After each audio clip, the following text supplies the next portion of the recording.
Good morning, good afternoon, good night, regardless of where you are. Thank you for joining the Spiritist Talk series promoted by the United Spiritist Federation. We meet here every Saturday at 11 a.m. Eastern Time. Today, I'm delighted to host a talk by Humberto Schubert, and he's going to be. Hi, Humberto, how are you? Thank you for Hi, being with us. Glaucio. Hi, Glaucio. Thank you so much for the invitation. Awesome. And I told you I was very excited about your topic, neurocognitive aspects of empathy. That is quite an interesting, it's kind of interesting. But before we begin, we can, for those who don't know you, we can talk a little bit about what you've been involved with. So basically, you're a lecturer in philosophy and you're a former visitor academic at University of Oxford. And you're also a volunteer of the Spiritist Society Primavera, Brazil, and editor of the Primavera Spiritualist Press, and author of books and articles on Spiritism, philosophy, and theology. So, wow, welcome. Um, and we'll give you a very warm welcome. And I introduced you already. So, yeah. So please go ahead, and the floor is yours. Again, this is a very interesting theme, and I am excited to hear about it, and I'm pretty sure everybody else is as well. Well, thank you so much. I appreciate to speak for the United States Spiritist Federation, which allowed me to visit the United States recently, where I met so many remarkable and very kind people very recently last year. Well, today I will talk about the neurocognitive impact on empathy, compassion, and similar uh, social dimensions of morality. Because our moral life and actually our ethical life too, they depend to a certain extent on recognition, understanding, and perception. Sometimes, if you don't notice things the way you should, you also cannot relate to them. You cannot uh, create a course of action that is appropriate to what you're perceiving. And therefore, while um, many moral analysis and many moral discourses are based on what to do, it is also very relevant to know how we understand and how we perceive what other people are feeling or thinking, and how it impacts on what we ultimately will do. So, to start, I will like to relate philosophy, neuroscience, and spirituality, emphasizing that the correlation and the relations between these three domains uh, are mandatory. We have to see in our philosophy courses around the world uh, more and more an integration with neuroscience, with the up-to-date scientific understanding and the up-to-date scientific evidence provided, the available scientific evidence on how our brains work and how our minds relate to our brains or are impacted by our brains and vice versa. And finally, that's also very relevant for our spirituality. In the past, we usually saw spirituality as something restricted to the domain of religion. And that's not so anymore, because every day we are learning new stuff about how our brain works and how our minds work. And that is slowly changing how in the humanities people think about culture, about behavior, about the mind, about feelings and thought in general.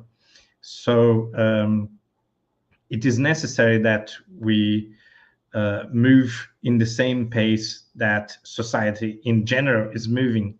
And that's why for the Spiritists, I thought it would be very relevant to emphasize or even stress that our spirituality must be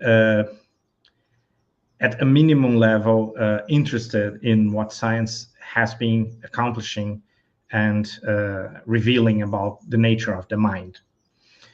And among other concepts, I will focus on very typical cognitive processes, such as shared attention.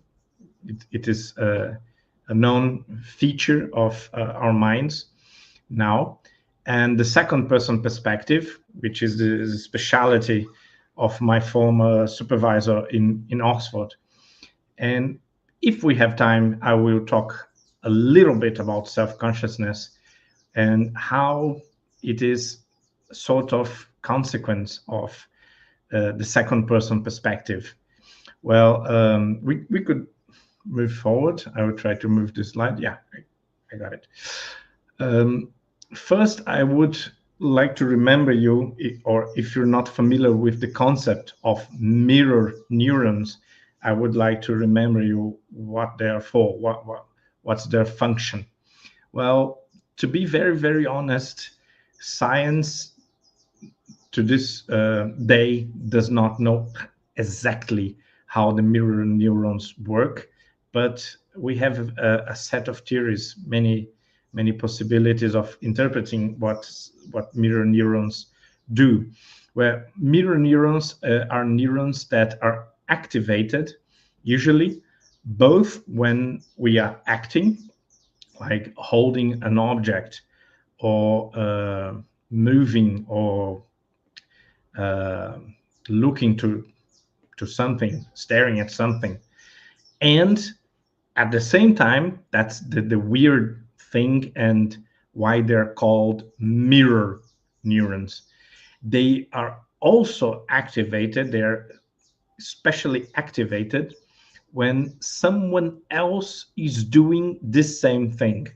So they're activated when I raise my arm and when I see someone raising his or her arm. And that's quite weird. And we do not perfectly understand why and how it happens, but we can easily see the consequences of this fact, of this phenomena. Well, therefore, some scientists and psychologists say, well, mirror neurons are mainly engaged in mimicking, in copying one's behavior, or something similar to mimicking, or stereotypical behavior, something that I do repeatedly, for example. Well, that's very true, but it's not all the truth. There is more about mirror neurons that we should know, and more recent research has been revealing that mirror neurons actually do more than that. They do more than helping us to mimic anyone else's behavior or repeating behaviors. Well, in one of the first experiments in Italy, where mirror neurons were firstly identified, apes were given a specific task, like eating a banana or holding a banana. And when someone else did something similar to what they just did before, the same neurons of performing this activity were activated. And that gave the scientists the suggestion of calling these neurons as mirror neurons. So in this example, we can already see that there is something tricky. There is something more about mirror neurons. it doesn't only process uh, what we are trying to copy from others, but it also has a relational function or a recognition function. So they process the comparisons, the analogies between myself and others. And that is crucial to self-awareness and self-consciousness, because we are only conscious of ourselves when we compare ourselves to the others, and we see that other people can speak. For example, we only speak in relation to them because we are spoken to, and then we understand that another mind, another consciousness, another person is trying to convey, to deliver a message to our persons, to our consciousness, to our minds, and we are immediately aware to the fact that we can do the same, that we can give a response, give an answer to this person. Well, most of what I'm presenting to you comes from my supervisor in Oxford. He's not the only one who is working with that, but he's a quite remarkable scientist, philosopher, and, as you can see in the picture, priest, Catholic priest, Andrew Vincent, and from Oxford. And he learned a lot of his more recent theories about the mind from his supervisor, the American philosopher and theologian Eleanor Stump, in, if I'm not wrong, St. Louis University. So Vincent ideas, they try to explain how shared attention, which I'm going to explain in the next step of this video, and second person perspectives help us understanding how our self-consciousness works and how we construct a self-image, a personality that is self-referential, and we have ideas about ourselves. And I myself have, for example, a notion of my own character, of my history, of my behavior, which is always related to other beings, to other human beings, to other persons. And that happens because many features of our minds and our personalities, they are formed in the social structure, in interpersonal dialogue. So we see people doing something or feeling something, or we infer that this or that person is thinking this or that, and we act in comparison or in relation, or we react to these people. Well, a very common analogy that Vincent uses, Dr. Vincent uses a lot, is the analogy with autism. And that's not to be understood literally. It is a metaphor and an analogy. So in autism, what is happening in autism, which seems to have a strong relation with mirror neurons, with some dysfunction or some problem, some twist in the functions of the mirror neurons. Well, autistic people, or people in the autistic spectrum in general, they have difficulty understanding what other people are doing and why other people are doing what they're doing. So when a non-autistic person sees another person, she or he can easily spot some basic intentions. For example, if the other person is flirting with you, or if the other person is nervous or afraid or aggressive, That's something that humans do not usually have to spend energy on. They immediately grasp that. If they pay a little bit of attention, they can relate to the other persons and guess very well what they're doing or feeling or thinking. Well, people in the autistic spectrum, they have a small cognitive problem understanding what other people are doing.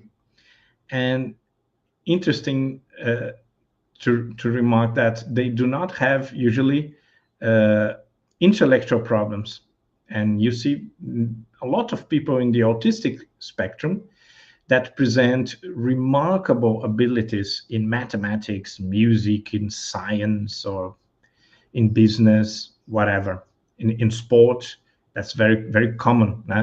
Messi, for example, the best soccer player in the world, is in the autistic spectrum, because that's very common. People in the autistic spectrum, because they ignore some levels of social interactions, they sometimes they have an ability to focus on specific tasks that can be profitable, can be good, can be advantageous.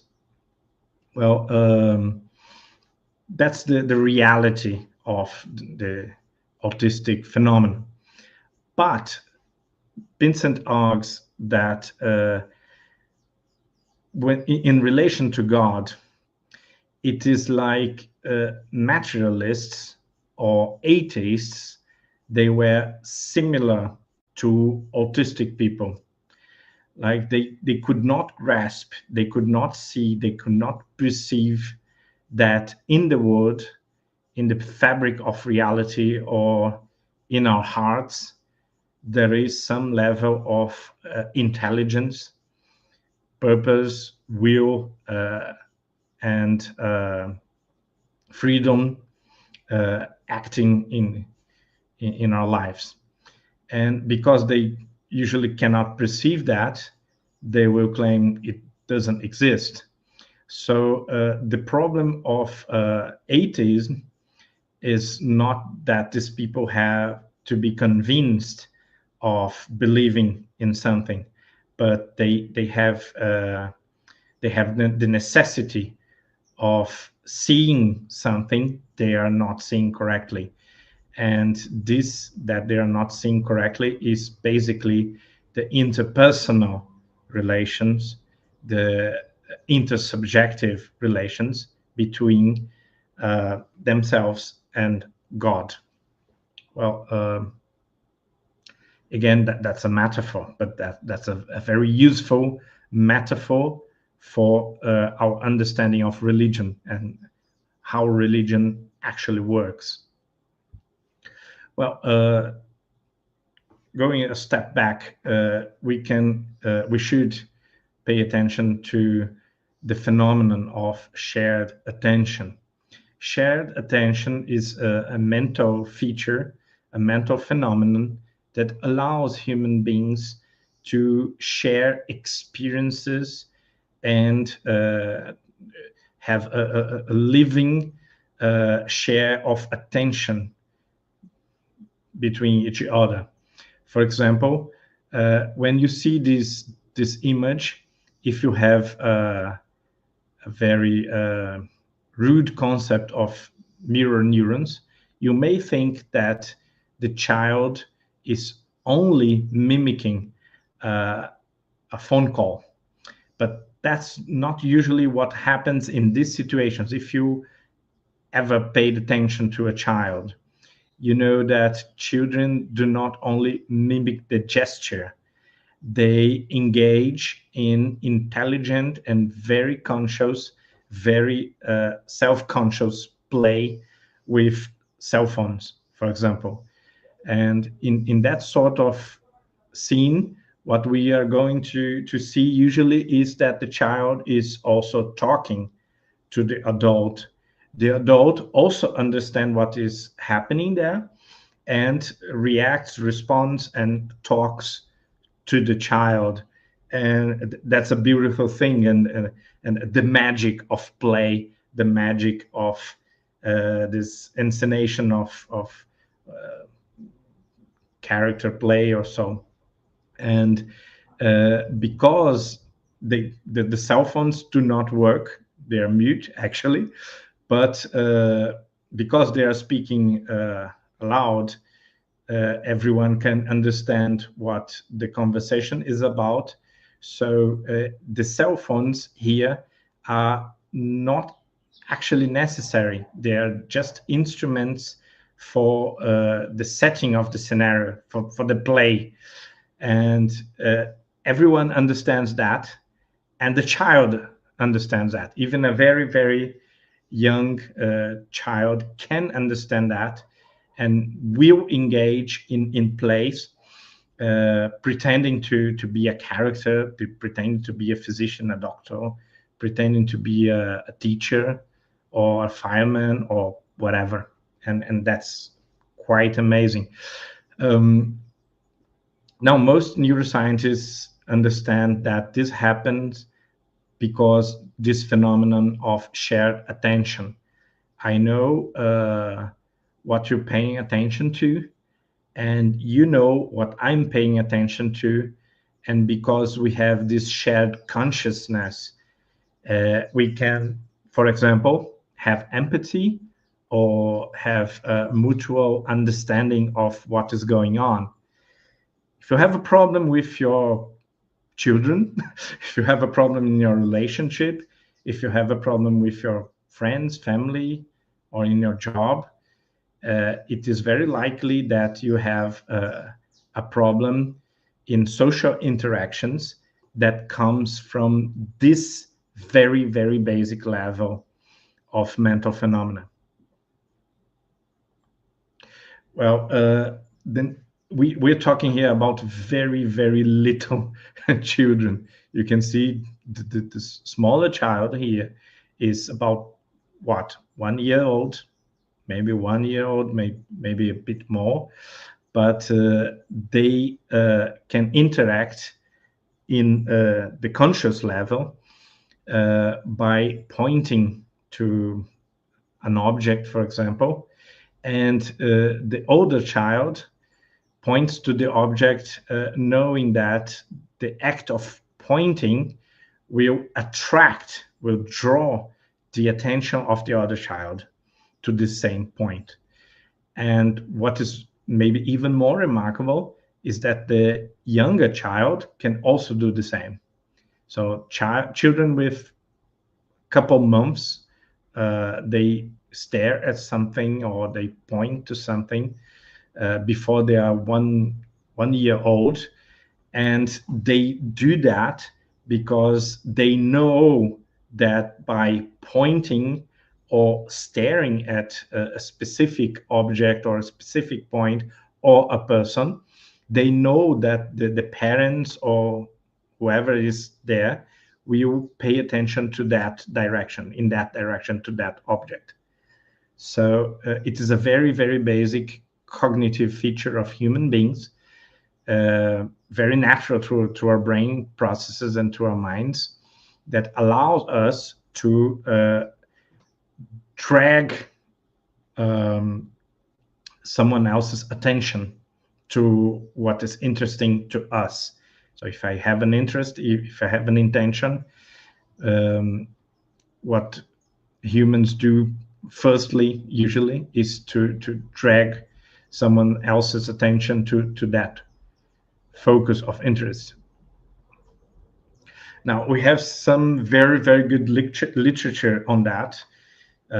Very recently, we have from Frith and Frith a very special article on social cognition in humans. It is an article on social cognition, but it involves some key aspects of shared attention and how they help us forming our notion of our place in society or our role among our peers and so on. 200 years ago, Hegel, the inventor of social logics, wrote the phenomenology of the spirit, the Phänomenologie des Geistes in German. And he, for the first time, he explained how social interactions really worked on a logical level, on also the ontological level, that is the level of reality, what is happening, what is the process of talking to someone and knowing that this person understood what I just said.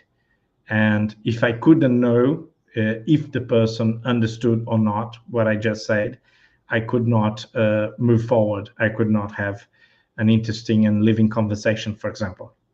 Well, and finally, we have from Schilbach this very important manual on, this piece of paper on the second person neuroscience. Neuroscience is now trying to understand how second personal relations work. We know that these relations are important since at least Hegel, or the turn to the 20th century, in philosophy especially, and also in sociology. But now we have neuroscientific research that is very strong, very robust, based on robust evidence on how it actually works. I will talk about that briefly.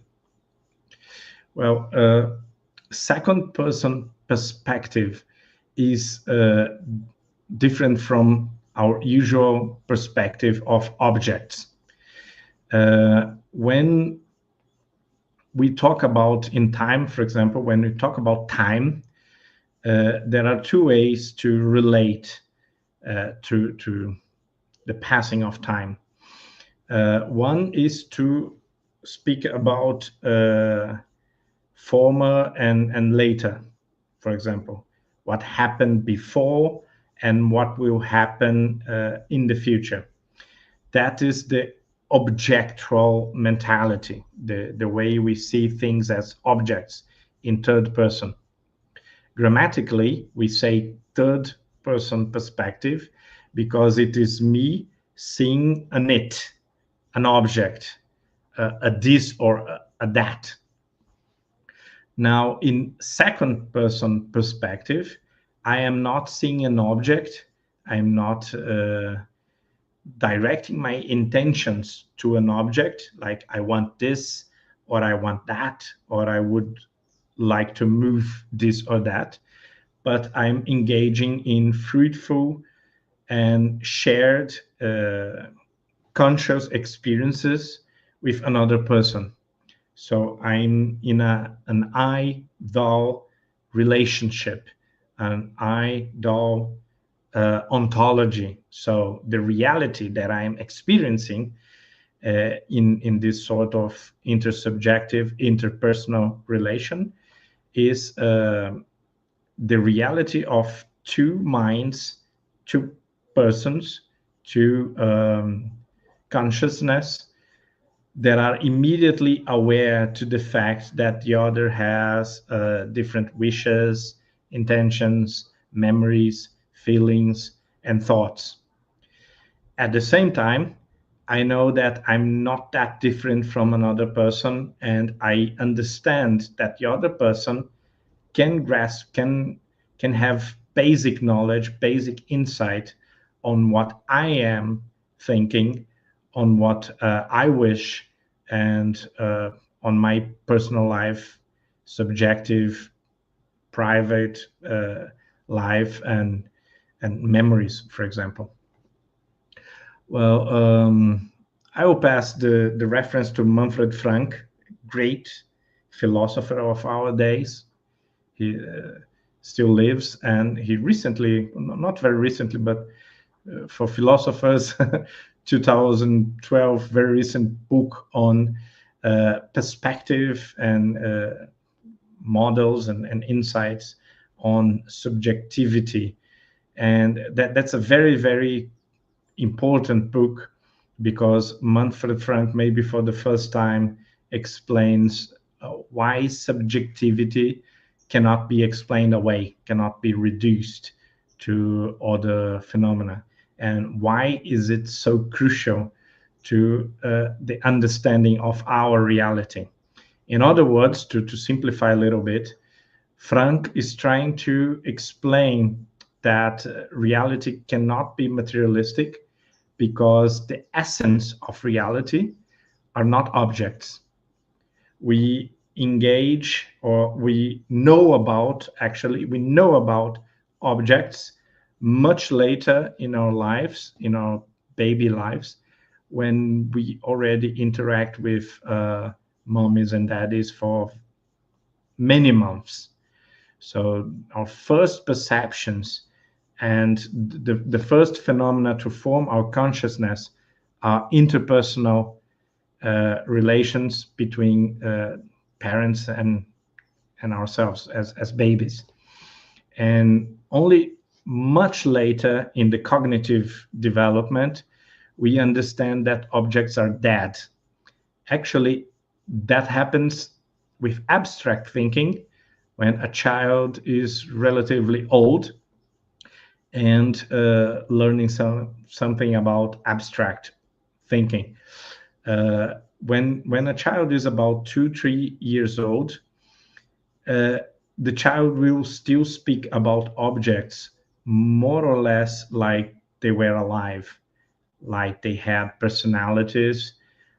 They will protect toys or objects from being offended or from being hurt, and they will relate to objects mostly as objects were very meaningful, alive or almost alive, and like they had subjective states or feelings. And that's why if you destroy a toy, for example, it is common that the child will overreact and will be very angry. The child cannot express why, but it thinks that that object has a certain importance that transcends the material value of that object for us, because we developed abstract thinking and we learn to think that objects are dead and maybe useless, maybe non-important. That's not the normal way children think. They have to learn that, which is a long process. Now, to mention, I will be very brief here because that's not very important, but the philosopher Fichte developed a way to explain how mental processes work and how thought actually develops from very basic comparisons and analogies to dialectics, which is the name philosophers use for profound thoughts, for true philosophy or for metaphysics. So in order to understand how we move from simplicity and generality to very deep thoughts about the nature of reality, we have to see that this way of thinking, philosophical thinking or dialectical thinking, is essentially self-aware. It is a thought that is aware of being a mental product. It is me knowing that my thoughts are my product. I'm making them, I'm creating them. And that's very important to our understanding of how reality, in a large extent, depends on our conscious activities. Now, that's my attempt of making a joke with the mirror neurons. That's the subjective process of looking at oneself in the mirror.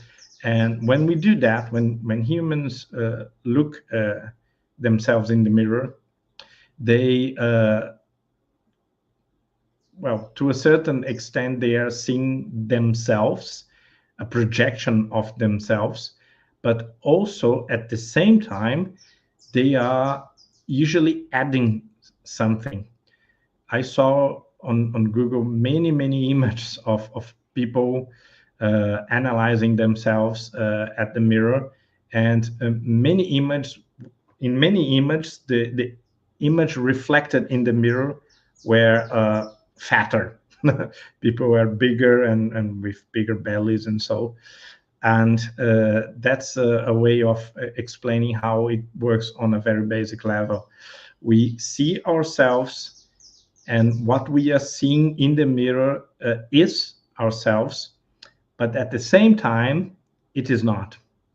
It is physically not, because it is a projection from us to another object, the mirror, and it is mentally, subjectively, psychologically not us, because we project in the mirror things that are not actually there.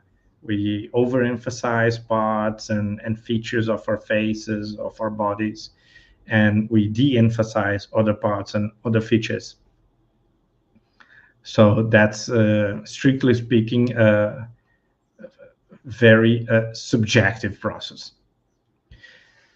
Now, in social life, also mocking the naive vision of mirror neurons as parts of the brain or mental processes, uh, physiological and neurological processes dedicated to mimicking.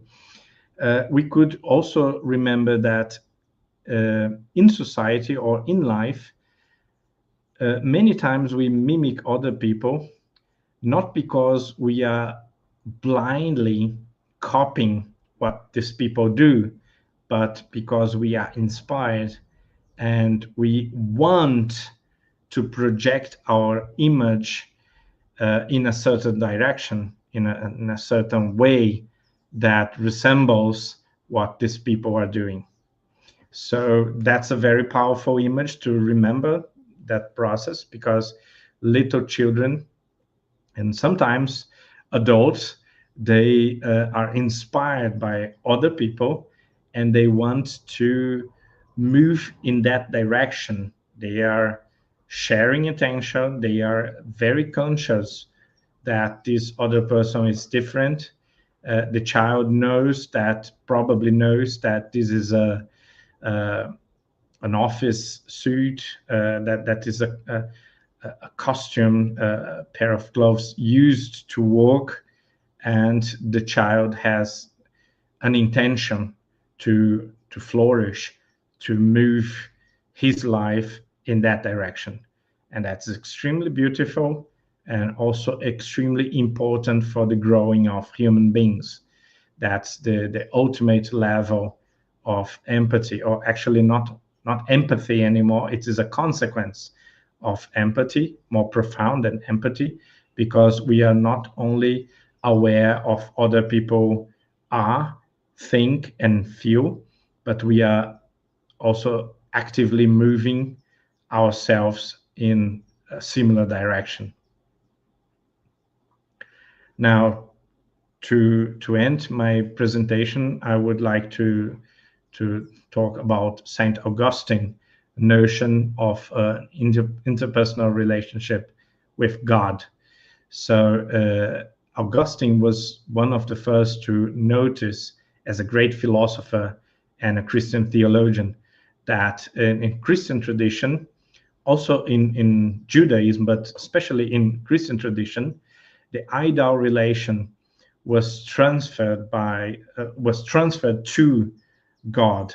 So we are supposed, and we actually should have, an interpersonal, very strong personal relation um, with God, and that would be the only way uh, to be actually aware to the divine presence in us and around us. So thank you very much.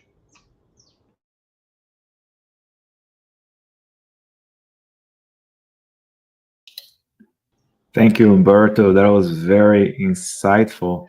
We have some questions for you, but before we get there, let's talk about some announcements. So, the first one is a virtual course, Introduction to Mediumship. It is a free virtual course for beginners. So, the U.S. Spiritist Federation is thrilled to invite individuals eager to explore the realm of Spiritist communication according to Spiritism. So, you can check the new course at https / learn spiritism.us, or you can scan the QR code that is shown on the flyer. The U.S. Spiritist Federation also offers a podcast-like series. It's called Psychology. I'm sorry. It's called Psychology and Spirituality: A Bridge to a Better Life, based on the works by Joanna De Angelis. There's a new episode every Friday at 6 p.m. Eastern Time, and it's available on both YouTube and Spotify. Also, the U.S. Spiritist Federation is offering a new book, Transcendence: Life in the Hereafter by Jusara Korngold. So basically, are you curious about what lies beyond the veil of death? So you can join us for a profound journey of exploration as we delve into the mysteries of the afterlife with Transcendence: Life in the Hereafter. And it's also available at spiritistbooks.us. Also, the Spiritist Federation offers a Spiritist app, Be My Hope, and is available on either the App Store or on Google Play. And this app offers uplifting content in a collection of videos, daily messages, and audio materials. So you can download it now. Also, there are now available 7 free professionally recorded Spiritist audiobooks, sponsored and produced by the Spiritist Society of the Carolinas. And at your own pace, you can listen to Allan Kardec's foundational works on YouTube at Spiritist Society Carolinas. And there is a little there's a little QR code there. So if you want to help, those are some of the projects that Spiritist Federation is offering. So if you want to help, if you want to contribute in those efforts by the U.S. Spiritist Federation, then there's a QR code there where you can help financially if so you desire. Awesome, Humberto. Now that we're done with our announcements, let's start addressing the questions from our viewers. And by the way, there's still time for you to send any additional questions or comments that you wish to be addressed. Great. Awesome. There's a first one here. Is it correct to say that we are biologically wired to be charitable? Well, we certainly have a potential that we can spot in the biological level. So there are parts of our capacities in the neuronal structure and in the way our brains work that allow for, of course, we are talking also about mental features, social and psychological features that emerge from or supervene or are somehow related to the brain, but they are not only restricted or reduced to the brain activity. But yes, these brain structures or these neuronal structures, they allow for some mental features that ultimately will give us the capacity to act socially and to feel compassion for others, for example, among many other things.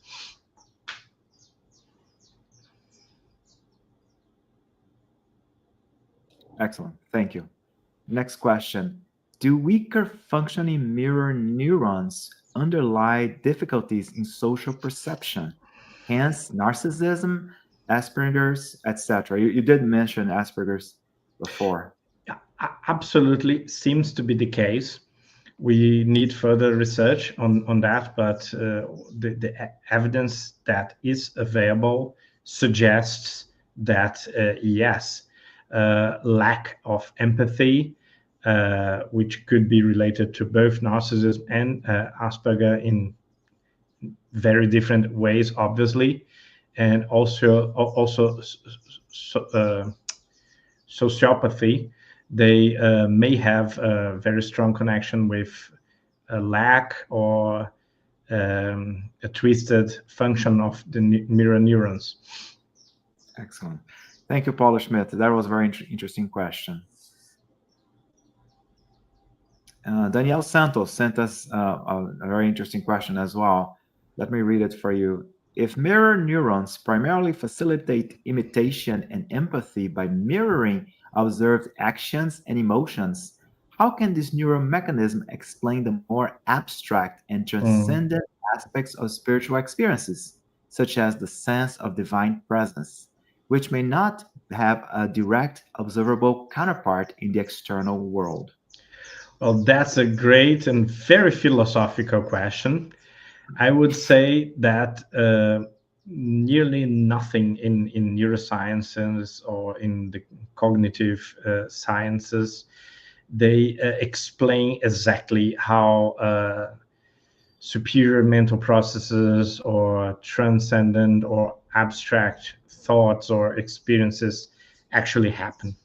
So most of our research on consciousness, cognition, and the mind and the brain, they focus on very, very basic uh, mental phenomena, which can be related to the body, like feelings and sensations, also very basic cognitive processes, such as comparing or analyzing basic forms or patterns, for example. But our understanding of how the brain could set the scenario for philosophy or for great music, for example, that's something we simply do not know. And this knowledge may be very, very distant from our current understanding of nature and reality. But it is also possible that because these are philosophical questions and the philosophical concerns of humanity, it is also possible that they may never receive an adequate scientific answer. Also because this abstract and transcendent functions of our minds, they're very, very, very disconnected with what we call empirical reality, or the life of the five senses that base our understanding of material reality or physical reality. But you saw in the picture of Saint Augustine a sort of preliminary answer to your concern about how do we relate, how do we perceive divine presence. Well, it certainly does have something to do with our capacity to sociability and to second person perspective, but we do not quite know how it works according to current scientific knowledge. Excellent, thank you. I mean, I could say that there was a tough. It is a tough question in terms of how far can science get Yeah, into that at this time. yeah, it's almost impossible to answer, but very highly speculative. But we have to think about that, because this is the worth of philosophical questions. Excellent. So, Spiritist Network sent us a question. To what extent can current neuroscience explain the subjective experience of thought? And what are the key challenges in bridging the gap between brain activity and conscious awareness? The honest answer would be it cannot. If you're talking about the most subjective features of experience, that's very hard to connect with brain activity and to what we know about the brain. But yes, if we are talking about the more objective aspects of mental processes and mental activities, we can link them very clearly to what is happening in the brain. And that's mostly what neuroscience has been trying to emphasize and to do recently in the last decades. And we have very, very fruitful, very insightful research on how objective or analytical thinking could be related to, or how perception could be related to brain activity. But when we move to introspection, subjectivity in this abstract and transcendent sense that Daniel just spoke about in the last question, then we are really in another layer of reality, in another level of reality that, to the current scientific knowledge, has very, very, very little to do with the other more objective features of our minds. So we actually do not know how they relate to each other. We really need a lot of research on neuroscience and cognitive sciences to start understanding these profound layers of mental activity. But as a philosopher, I'm very comfortable with that. I'm very happy with that.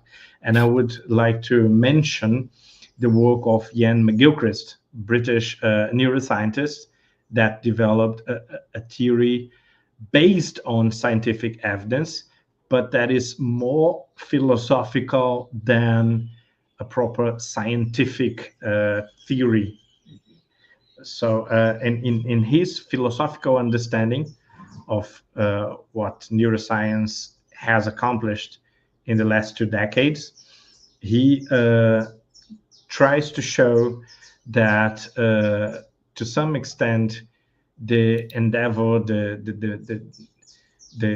attempt of understanding the mind materialistically or through a materialistic theory is doomed.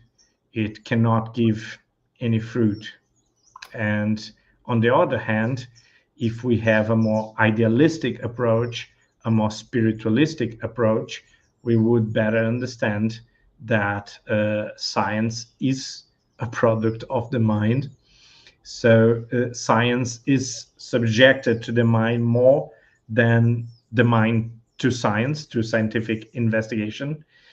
And that could move us back, or could allow us for a renaissance of idealistic philosophical models to the understanding of contemporary neuroscience. Excellent. Thank you very much. Next one from TV Say. How Spiritism can help us to have more empathy towards others, especially those that think differently from us? Okay, Spiritist philosophy as a philosophy is essentially the theoretical and the intellectual tool that boosts or provides or intensifies empathy, because all Spiritist theories are about the indifference of race or ethnicity or culture for the constitution of our identities. And that only on the most basic level we are influenced by our bodies or the places we are born, but that our spiritual essence, our spiritual core transcends that and preserves the most of what we call ourselves. So if we understand this philosophy, we should never have difficulty in establishing empathy with other people. But it is also important to remember that empathy is a sort of cognition, is seeing and understanding others and what people feel, what they're thinking, how they behave. And much more important than empathy is the moral choice of how we are going to act after having empathy. That is, after having this cognition, this understanding, or this perception of what other people are feeling. So, for example, I can act with compassion or charitably, which is a very high value moral action. Or I could manipulate others, even using empathy or using my capacity to understand and see what they're feeling. Excellent. Thank you very much. This Thank comes from the you. United. Yeah, sure. This comes from the United States Spiritist Federation. Is the existence of the mirror neuron proof of God's law of society? Yes, it is a sort of, to use a spiritist principle that is dear to Kardec and the Book of Spirits.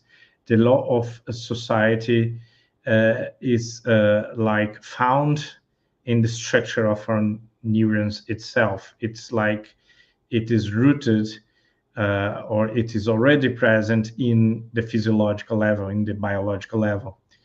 Of course, it is a spiritual law, moral law. So it is essentially a feature of the spirit, not of the body. But it seems that our brains are specially designed, specially arranged to permit or to allow or even to stimulate some moral, intellectual, or spiritual capacities. Excellent. That was great, sir. Thank you very much. And yeah, that was the last one. Excellent. So thanks everyone. Thanks for watching today's talk live, and those have been following us, following weekly the Spiritist Talk series. Next Saturday, February the 22nd, we're going to have another great talk. Blessed are the afflicted, and it's going to be presented by Peter Hayes. So stay tuned. Next time, let's meet up again, have another very interesting conversation, as a very enlightening conversation as well. And Humberto, before we close our live, could you be so kind to say the final prayer for us? Excellent. Thank you, Glaucio. As we move into prayer, I would like to be aware and to invite you to be aware to the invisible and subtle connections we have with our deceased families, relatives, and friends. The presence of the spirits that we recognize in our doctrine, in the principles of Spiritism, is something that belongs to our lives and something that we want to promote and to emphasize in them. So God, help us to develop a certain awareness and consciousness for our neighbors, and help us also to have the courage and the strength to move into productive action in favor of them. So be it.